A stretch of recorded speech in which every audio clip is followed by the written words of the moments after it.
Ever wondered how to include files and applets in JavaServer Pages, or JSP? It's a commonplace practice that serves a greater purpose than you might think. It's all about enhancing functionality and maintaining modularity in your web applications. By including files, you're able to reuse common components. Think headers, footers, or utility scripts. It's an efficient way to keep your work clean, organized, and free of redundancy. And what about applets? While they might seem outdated, they were once a powerful tool for adding interactivity and functionality to web pages. Despite being largely deprecated today, it's worth understanding their historical significance in the evolution of web development. So whether you're a seasoned web developer or a curious beginner, there's always something new to learn or a refreshing perspective to consider. Now, let's dive into the world of JSP files and applets. Firstly, we will explore how to include files in JSP. Including files in JSP allows us to integrate content from other files into our JSP page, promoting code reuse and reducing redundancy. JSP provides two mechanisms for this: the Include Directive and the JSP Include Action. Let's start with the Include Directive. This handy tool inserts the content of a specified file into our JSP page at compile time. This means that the inclusion happens during the translation phase, before our JSP page morphs into a servlet, so our included content merges with the JSP page. The syntax is as simple as this: %include file path to file JSP%. This directive is perfect for static content or files that don't need to change at runtime, like headers, footers, or shared scripts used across multiple JSP pages. But remember, since this inclusion occurs at compile time, any changes to the included file will require recompiling the JSP page to take effect. Next, we have the JSP Include Action. This clever action inserts content from another file at runtime. The inclusion happens during the request processing phase, allowing dynamic inclusion based on conditions or request parameters. The syntax for this action is: the include action is suitable for dynamic content, where the included file might change depending on runtime conditions or user input. It's often used to include content based on request parameters or user roles. But be cautious, since this inclusion occurs at runtime, it can impact performance if overused or used with large files. Through these two methods, JSP offers us flexibility and control over how and when we include files in our JSP pages, enhancing functionality and maintaining modularity in our web applications. That's how you include files in JSP using Include Directive and JSP Include Action. Next, we'll delve into the world of applets in JSP. Next, we will look at how to include applets in JSP. Applets in the context of Java were small self-contained programs that could be embedded into web pages. Historically, they played a significant role in infusing interactivity and rich media capabilities into static web content. They functioned as miniature applications running within the confines of a Java-enabled web browser. Incorporating an applet into a JSP page was relatively straightforward. Two primary methods existed: using the applet tag or the object tag. When using the applet tag, the syntax was as follows. The code attribute here specifies the name of the compiled applet, while the width and height attributes define the dimensions of the applet's display area. Alternatively, the object tag could be used like so. In this case, the type attribute specifies the media type of the applet, and the data attribute points to the compiled applet. Applets found their use in creating interactive web-based applications, such as games, data visualizations, and other rich media content. They had the ability to communicate with the server, access system resources with permissions, and provide complex functionality that was otherwise challenging to achieve with traditional web technologies. However, applets came with their own set of caveats. The primary concerns revolved around security and compatibility.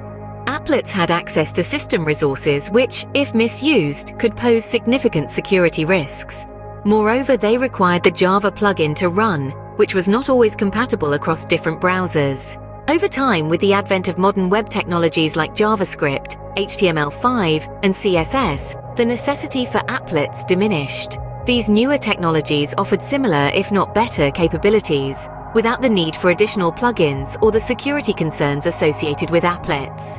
Consequently, major browsers began dropping support for applets, and the Java plugin technology was ultimately deprecated.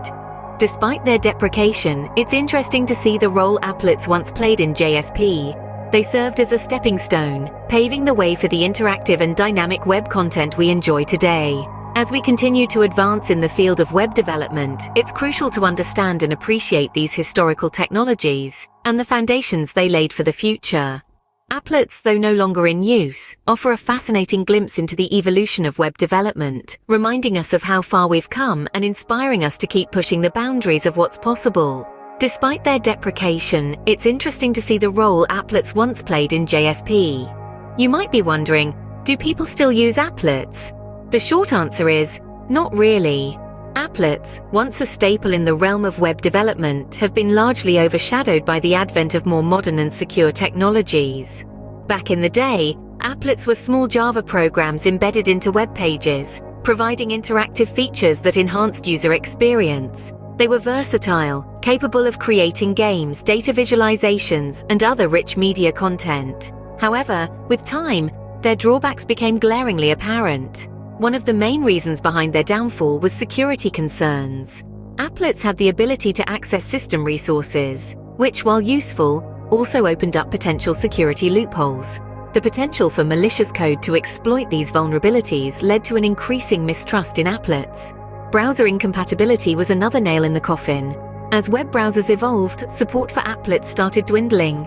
Various browsers began to phase out applet support, making it increasingly difficult for developers to maintain and users to access applet-based content.